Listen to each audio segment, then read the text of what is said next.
The next step in the consumer decision model is purchase. Hey, they figured out what they want, and now they have to go get it. And think about it. Need recognition. Oh, shoot, I need something. Search. Oh, where am I going to get it? Oh, I know where I'm going to get it.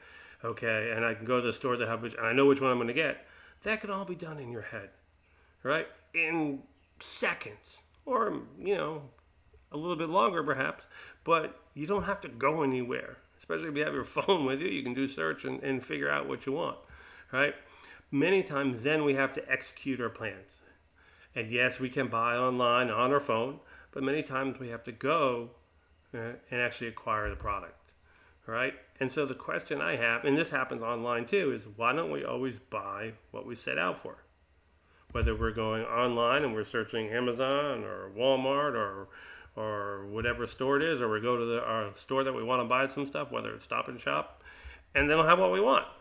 They're supposed to, perhaps, right?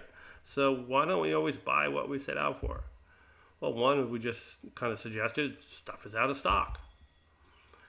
Sometimes you come across new information. Something else is on sale that you didn't know about, or there's a special promotion. Buy two, get one. BOGO. All right. Talk to a salesperson or another customer, and you get more information. All right. And perhaps they convince you or show you how another product's better. Sometimes it could be, hey, your toilet's not working. You think you know what the problem is. You watch a YouTube video, and then you go to Home Depot, and you happen to run into one of the people there to help, and they explain to you. You explain the problem, and they say, "Oh, well, you don't need that. You need something else." So you can even have the wrong problem, right? And sometimes there's new stuff available we didn't know about, and so many times we don't come back with what we set out for. And then there's also time pressure. All right, we just don't have enough time to get there. I wanted to, but I just didn't have time. So I'm just going to go to the store that's the closest and pick out what they have, and I'll make do, right? In life, when you're busy working and doing all this stuff, you have plan A, but you end up with a lot of plan Bs. And then there's social influence, right? Who's around us? The situation when we buy and consume a product can change what we buy. I'll give you two examples. One, we used to live in Deep River, and the only store around where they had like a lot of different stuff in it was a Kmart. And they had pretty good shoes for, our first kid or for little toddlers. There were stride rights. So we would get some shoes and some clothes there sometimes. But if there was somebody in the store we knew, all right, we wouldn't pick out the shoes or the clothes because we didn't want people to think we bought our kids clothes at Kmart. Now, most domestic beer, so beer brewed in the U.S., is consumed at home by people. Most imported beers, whether it's Mexico, Canada, Europe, Japan, right? That beer is consumed in restaurants and bars. Why? Because they're usually seen as being a little bit more premium. And when you're out with your friends or work friends, oftentimes you want to look better, right?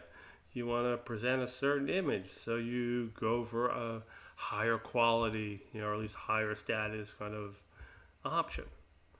So all those things can change our plans. And we call all that stuff interrupts, right? They're just things that happen that cause us to reevaluate, our plan that we've come up with through need recognition, search, and choice. All right, and don't worry about this, but hey, you might go for a laptop, and because you think it's not good, and it's not the laptop, it's your router or your modem. All right, okay, so the biggest thing is, especially now in our digital landscape, marketers are always going to try to interrupt you and get you to buy their brands. A famous baseball player, Yogi Berra, said, "It's never over until it's over." So some of the common examples: geo-targeting, right, with people's phones sending text, coupons, other messages, right, because the GPS on their phone and they know you're near their store or a store that carries their brand. In-store digital displays, all right, whether it's on a shopping cart, right, or up, and you pass nearby, they can, give you coupons, right? If you're in the aisle and you're by cereal, there you're gonna get a Honey Nut Cheerio, you know, digital coupon will pop up on your phone as a notification. And then the one that's still controversial is retargeting or remarketing. So you go online and you're looking at some clothes. Say I'm going and I'm looking at the Gap, and I'm looking at a pair of jeans or maybe a pair of khakis, but I don't buy them. And then the next day I'm on some other website, and there they are being advertised. Right? So marketers don't give up, right? They're able to share cookies, which they're not really supposed to do originally in the way they're designed, and then it follows you around, so you have an opportunity. That company Gap has a opportunity to try to close the sale with me. So it's never over until it's over.